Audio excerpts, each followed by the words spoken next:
Chosen One. There's a question that echoes through the spiritual realms, whispered by angels and demons alike. How are you still breathing? How are you still walking this earth when everything, and we mean everything, has been unleashed against you? The dark sorcerers, the energy vampires, the spiritual assassins have all taken their shots. Yet here you stand, against all cosmic odds, radiating light in a world designed to extinguish it. If this resonates deep within your bones, if it stirs something ancient in your soul, then stay. But if these words feel foreign, if they don't ignite that knowing fire within you, then you're free to leave. Every interaction you encounter has already been written in the spiritual realm, and this moment is no exception. The street whispers speak of impossible survivors, souls with 9 lives who've burned through every single one just to reach this exact moment in time. They call you the Chosen Ones, not because you chose an easy path, but because you were selected by the universe itself to endure what would destroy ordinary mortals. But here's what the whispers don't tell you. You didn't just survive. You mastered the art of spiritual warfare while the world slept.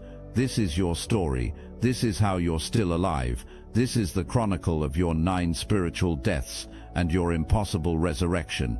Your first death always comes as a shock, not a physical death, but the death of innocence, the moment when you realize you're living in a battleground disguised as ordinary life. This awakening usually arrives through betrayal, through inexplicable attacks that seem to come from nowhere, through a sudden understanding that the game has rules you were never taught. Most people go through life believing that spiritual warfare is metaphorical, something confined to ancient texts and religious sermons. But you discovered, often painfully, that spiritual warfare is as real as the air you breathe. It's fought with energy, intention, and awareness. The weapons are invisible to the naked eye, yet they leave casualties that are devastatingly real. Exhaustion that sleep can't cure, confusion that logic can't clear, emotional wounds that seem to reopen just when they begin to heal. The battlefield isn't some distant realm. It's your heart, your mind, the very essence of who you are. The war wages against your peace of mind, against your clarity, against your self-worth. The enemy's strategy is elegantly simple: distract your soul from its divine purpose and leave you spiritually bankrupt. You discovered this when your life imploded seemingly overnight. Your relationships crumbled without explanation. Your business ventures mysteriously failed. Your closest friends turned against you with manufactured reasons. 3 devastating blows in 3 weeks. To the outside world, it looked like bad luck, but you began to notice the patterns, the timing, the coordinated nature of the attacks. Something was hunting your light. Maybe for you, it was the sudden onset of panic attacks every time you tried to pursue your passion, the very thing that connected you to your purpose, or the way electronic devices malfunctioned around you when you were close to breakthrough moments, or how certain people seemed programmed to interrupt you at crucial moments with manufactured emergencies. Your first death taught you that you're not paranoid, you're awake, you're not imagining things, you're finally seeing them. And once that sight is activated, there's no going back to the comfortable illusion of safety. You realized you were living in a matrix of spiritual warfare, and the only way out was through complete mastery of its rules. Your second death came when you realized that your greatest enemy isn't some external demon, but the sophisticated way your own mind has been weaponized against you. Strategic confusion, the enemy's masterpiece, is deployed against you with surgical precision. Here's how it works against you. When your spirit aligns with truth, you feel clear, grounded, focused. You know your direction, trust your instincts, move with purpose. Strategic confusion deliberately disrupts this alignment through what appear to be external circumstances, but are actually energetic attacks designed to fragment your mind. You learn to recognize the signs, sudden bursts of anxiety that seem to come from nowhere, especially when you're about to make important decisions. Arguments that erupt out of thin air with people you care about, right when you need support most. Mental fog that descends like a blanket, precisely when you're trying to work on your goals or connect with your purpose. These aren't coincidences. They're signatures of spiritual interference targeting you specifically. You noticed that every time you were about to launch something new or reach a higher level in your life, chaos would erupt around you. Your family would suddenly need crisis intervention, your ex would create legal drama, or someone close to you would have a medical emergency. For years you thought you were just unlucky with timing. Then you realized the timing was too perfect to be natural. The breakthrough came when you understood that strategic confusion works by making you complicit in your own spiritual sabotage. The attacks don't just come from outside. They trigger internal responses that amplify the damage. Your doubt multiplies doubt. Your fear breeds more fear. Your confusion creates more confusion. But here's what the enemy didn't count on. Once you recognized the pattern, you could break it. You learn to pause when confusion hits, to breathe when anxiety spikes, to seek stillness when chaos swirls around you. You developed what could be called spiritual sobriety, the ability to remain clear-headed in the midst of energetic intoxication. You discovered that the confusion wasn't coming from your inability to think clearly. It was being transmitted to you through frequencies designed to disrupt your natural clarity. Once you understood this, you could recognize when you were under psychic attack and take steps to protect your mental space. Your third death shattered one of your most cherished illusions, that the people you love could never be used as weapons against you. This death came when you realized that spiritual attacks often flow through human conduits, people who, whether consciously or unconsciously, become channels for dark energy targeting you specifically. This was perhaps the most painful revelation of all. It's one thing to battle faceless demons in the spiritual realm. It's another entirely to recognize that your sister, your best friend, your romantic partner, or even your own child might be unconsciously working against your highest good. These conduits aren't evil people. They're usually wounded souls whose unresolved trauma has created openings, vulnerabilities that can be exploited by forces seeking to reach you. They become unwitting foot soldiers in a war they don't even know they're fighting, but you're the primary target. The signs became unmistakable once you knew what to look for. You identified the drama generators, people who repeatedly pulled you into chaos, who forced you to prove your worth over and over again, who made you question your sanity with their version of events. They created problems that required your energy to solve, then created new problems before the old ones were fully resolved. You recognized the emotional vampires, those who drained your energy without giving anything meaningful in return. They called when you were at your highest vibration and left you feeling depleted. They shared their problems but never implemented your solutions. They celebrated your failures more enthusiastically than your successes. You spotted the gaslighters, those who made you doubt your own experiences, your memories, your perceptions. They convinced you that your boundaries were selfish, that your intuition was wrong, that your spiritual experiences were delusions.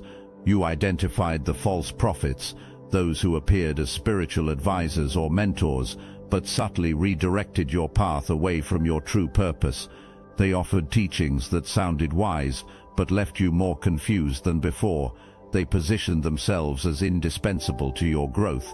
Your third death taught you that love doesn't automatically equal support. Sometimes the people who claim to love you most are the ones most threatened by your light. Sometimes those closest to you become the enemy's most effective weapons, precisely because you never see them coming. The obsidian inner order isn't for everyone. It's for the ones who walked through hell smiling and came out glowing. You didn't come here to be liked. You came here to remember who you are, and we remember with you. This isn't a community. It's a war room for the spiritually elite, a headquarters for timeline jumpers, curse breakers, and reality benders. Every weekly Zoom call is a live frequency upgrade where dragons speak, codes unlock, and the veil lifts. You'll get access to elite downloads, energetic technologies, and ancient transmissions that were never meant for the masses. Because, let's be real, most people can't handle what you carry. Inside you don't heal, you resurrect, you reclaim, you reign, you reign. Click the link in the description if you're tired of surface-level fluff and ready to sit at the table of the anointed. Then welcome to the Obsidian Inner Order, where you become the source. Your fourth death revealed one of the enemy's most sophisticated strategies, the timing trap. This death came when you realized that spiritual attacks against you aren't random, they're strategically timed for maximum damage to your specific life patterns. Energy vampires and dark forces study you. They learn your rhythms, your patterns, your moments of vulnerability and strength. Then they strike against you with the precision of a master chess player several moves ahead. You recognize the breakthrough sabotage pattern. Just when you're on the verge of a major breakthrough, a new relationship, a career opportunity, a spiritual awakening, suddenly everything goes wrong. Old enemies resurface, targeting you specifically. Unexpected crises demand your attention, or you find yourself pulled into drama that drains all your momentum. You experience the success siphon. The moment you achieve something significant, people from your past emerge as if summoned to your success. They want to reconnect, to share in what you've built, to remind you of who you used to be. Their presence feels heavy, and after interacting with them, your joy in your achievement diminishes. You encountered the false reconciliation. Former friends or lovers who hurt you suddenly want to make amends, but their timing targeting you is suspect. They appear when your life is going well, when you're finally at peace, when you've built something beautiful. Their apologies feel manipulative rather than genuine. You faced the manufactured emergency just when you're about to commit to something important, a relationship, a business venture, a spiritual practice. Someone close to you suddenly needs you urgently. The emergency is real, but the timing suggests orchestration rather than coincidence, all designed to pull you away from your breakthrough. Your fourth death taught you that timing isn't neutral in your life. In spiritual warfare, when something happens to you can be as important as what happens. You learn to recognize these patterns and protect your energy during vulnerable moments when you're ascending to new levels. Your fifth death exposed the concept of energy harvesting, the systematic theft of your spiritual power by those who cannot generate their own. This death was particularly brutal because it revealed how some people have built their entire existence around consuming your light. Specifically, energy harvesting operates against you on multiple levels. You discovered emotional harvesting, where certain people feed on the drama, conflict and chaos they create in your life. They provoke arguments with you not to resolve issues, but to generate emotional energy they can absorb from you. Every reaction you give, every raised voice, every tear feeds them. They leave conflicts with you feeling energized while you feel drained. You identified creative harvesting, where people steal your ideas, inspirations and innovations. They position themselves close to you, absorb your concepts, then present them as their own. They're particularly drawn to your visionary nature and creativity, seeking to profit from your gifts without giving you credit. You recognized spiritual harvesting, perhaps the most insidious form. These harvesters present themselves as spiritual seekers or teachers in your life. They attend your workshops, join your spiritual communities, and surround themselves with you and other evolved souls, not to grow but to feed off your spiritual energy. You experienced success harvesting, where people attach themselves to your achievements, claiming to be supporters while actually siphoning the energy that created your success. They offer you help that creates dependency, advice that creates confusion, and partnerships that benefit only them while draining you. You noticed that certain people in your life never seemed to grow despite your years of guidance and support. They attended every event you recommended, asked insightful questions, and appeared deeply committed to their growth. But you began to feel drained after working with them, and you noticed that their presence somehow diminished the energy of your entire environment. You realized they weren't there to learn from you, they were there to feed off you. Your fifth death taught you that not everyone who appears to be on a spiritual path around you is actually walking it. Some are simply following the trail of light you leave, consuming what you create along the way. Your sixth death unveiled one of the most sophisticated weapons in the enemy's arsenal, targeting you, the false apology. This death came when you recognized that not all apologies directed at you are genuine attempts at reconciliation. Some are Trojan horses designed to regain access to your energy field.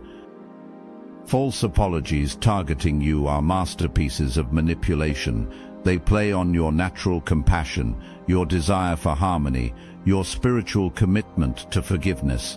They arrive at precisely the moments when you've finally found peace, when your boundaries are strong, when your energy is high and protected. You learn to recognize the anatomy of false apologies directed at you. They demonstrate timing perfection, never coming when you're struggling or when genuine support would be most valuable to you. They arrive when you're thriving, when you've moved on, when you've built something beautiful without them. You experienced this pattern repeatedly with people from your past. Every time you reached a new level of success or happiness, they would reach out to you with elaborate apologies and requests to start fresh. If you allowed them back into your life, they would initially be supportive and loving toward you, but gradually they would begin to undermine your confidence, share gossip that damaged your other relationships, and create drama that consumed your energy. The cycle would repeat every time you elevated, like clockwork. Your sixth death taught you that energy vampires use apologies as bait, specifically for you. They don't want forgiveness from you, they want access to you. They don't want to repair the relationship with you, they want to resume their feeding off you. Your seventh death revealed perhaps the most insidious form of manipulation, targeting you, the perpetrator who returns to your life disguised as a victim. This death came when you realized that some people have weaponized their own pain, using their trauma as a tool to guilt you into lowering your boundaries. These individuals have perfected the art of presenting themselves to you as wounded souls who need your rescue, when in reality they're predators who use their victim status as camouflage to access your compassionate nature. They tell you heartbreaking stories about how life has mistreated them, how others have abandoned them, how alone and desperate they are. The victim disguise is particularly effective against you because it triggers your natural healing instincts. You're wired to help, to nurture, to lift others up. When someone presents themselves to you as broken and helpless, every cell in your being wants to respond with love and support. But here's the trap they set for you. These false victims don't want healing from you. They want control over you.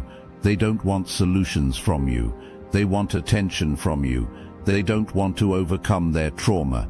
They want to weaponize it against your compassionate nature. The pattern typically unfolds in your life like this.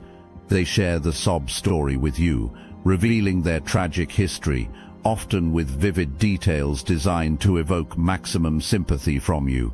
The story may be true, partially true, or completely fabricated. The accuracy matters less than the emotional impact it has on you. You encountered this pattern with people who seemed to make no progress despite your months of intensive support. They would share increasingly dramatic stories about their lives with you, create emergencies that required your after-hours attention, and express suicidal thoughts whenever you tried to maintain boundaries with them.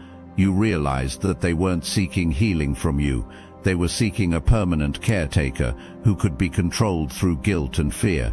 Your seventh death taught you that not everyone who claims to be wounded around you is actually interested in healing. Some people have made their pain their identity, their trauma their profession, their victimhood their weapon against your compassionate nature. Your eighth death shattered the illusion that forgiveness always requires reconciliation with those who have harmed you. This death came when you realized that spiritual teachings about forgiveness have been weaponized against you, used to keep you trapped in toxic cycles under the guise of spiritual growth. This trap is particularly effective against you because it uses your own spiritual development against you. Your desire to be loving, compassionate, and evolved becomes the very mechanism that keeps you enslaved to those who harm you. But your eighth death revealed a profound truth. Forgiveness is an internal process that doesn't require external reconciliation with your offenders. You can completely forgive someone while still refusing to allow them access to your life. You can release all resentment while maintaining protective boundaries around yourself. You can love someone from a distance while acknowledging that their presence is toxic to your well-being. True forgiveness isn't about the other person at all. It's about freeing yourself from the burden of carrying their toxic energy. It's about clearing your own spiritual field so you can move forward unencumbered by the weight of resentment. You learn to distinguish between forgiveness and reconciliation in your life. Forgiveness is internal and unilateral, something you do for yourself. Reconciliation is external and requires genuine change from both parties involved with you.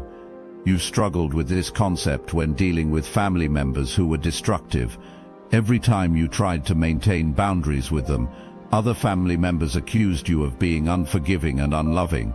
They quoted spiritual teachings about compassion and unconditional love, trying to guilt you back into toxic dynamics. The breakthrough came when you realized that enabling destructive behavior wasn't loving. It was actually perpetuating the cycle that kept everyone trapped in dysfunction. True love sometimes requires you to say no, maintain boundaries, and allow people to face the consequences of their choices, even when they're family. Your eighth death taught you that forgiveness is a gift you give yourself, not a get-out-of-jail-free card you give to others who have harmed you. Your ninth and final death is the most profound, the death of your victim identity. This is when you realize you are no longer prey, you have become the hunter. You've learned to recognize every trap set for you, decode every manipulation directed at you, and protect your energy with the skill of a master warrior. This death transforms you from someone who survives attacks to someone who prevents them. You develop what could be called spiritual sobriety, the ability to see through illusions with crystal clarity, to recognize energy vampires before they attach to you, to maintain your center regardless of external chaos swirling around you. You achieve energetic sovereignty.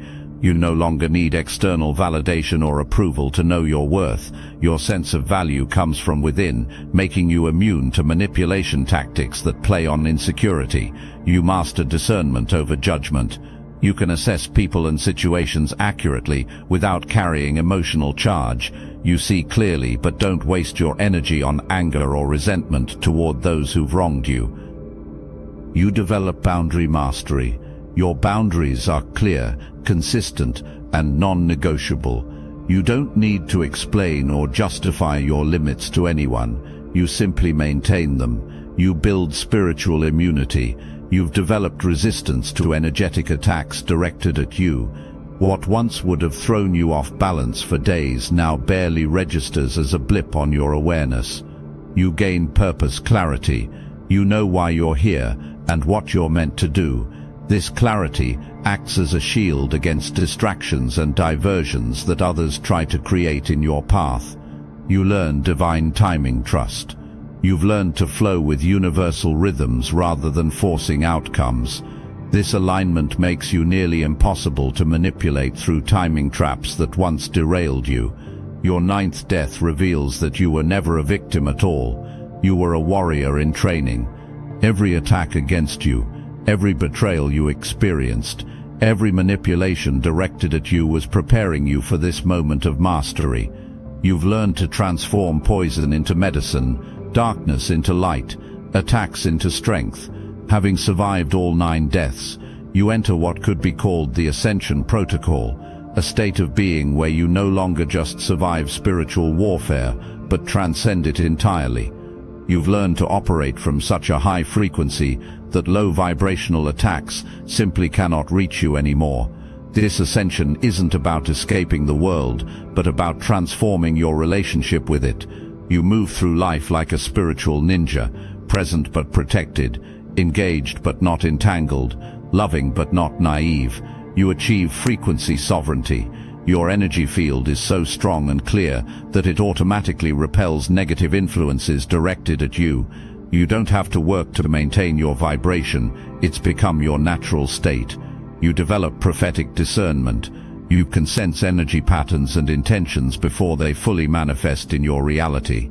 You know who to trust, what opportunities to pursue, and what situations to avoid. You experience miraculous protection. Synchronicities align to protect you from harm. Doors close at exactly the right moment to prevent you from entering dangerous situations. The right people appear with perfect timing to offer you help or guidance. You manifest exponential creation. Your ability to create your reality accelerates dramatically. What once took you months or years to manifest now happens in days or weeks. You become a gravitational influence. You begin to attract other awakened souls automatically. Your presence becomes a beacon for others who are ready to step into their own power. But perhaps most importantly, you in the Ascension Protocol become a teacher, not through formal instruction, but through your very presence. Others can feel your energy and want to know how you achieved such peace, such clarity, such unshakable strength. What you might not realize is that your personal victory represents something much larger, a generational shift in human consciousness. You're not just healing yourself, you're healing ancestral trauma that has been passed down through your family lines for generations. Every chain of manipulation you break, every cycle of abuse you end, every pattern of victimhood you transcend, creates ripples that extend backward and forward through time. Your ancestors' suffering finally finds resolution through your victory, and your descendants inherit a cleaner energetic legacy because of your transformation. This is why the attacks on you were so intense and coordinated. Dark forces recognize that you represent a threat to systems of control that have operated for centuries. If enough chosen ones like you break free and achieve spiritual sovereignty, the entire paradigm of human enslavement begins to crumble. You are living proof that trauma doesn't have to be permanent, that victims can become victors, that the cycle of abuse can be broken, that spiritual warfare can be won, and that light is ultimately stronger than darkness. Your very existence challenges every narrative that's been used to keep humanity trapped in cycles of pain, fear, and limitation. The final understanding that comes to you as a fully awakened chosen one is that your journey never really ends. It simply spirals upward into new dimensions of service and mastery. You realize that what you thought was graduation was actually just the completion of your basic training. Now begins the real work. Now you step into your role as a guardian of human consciousness, as a protector of other awakening souls, as a beacon of hope in a world that desperately needs to know that transformation is possible. You understand that every person you help awaken creates another ripple in the collective consciousness.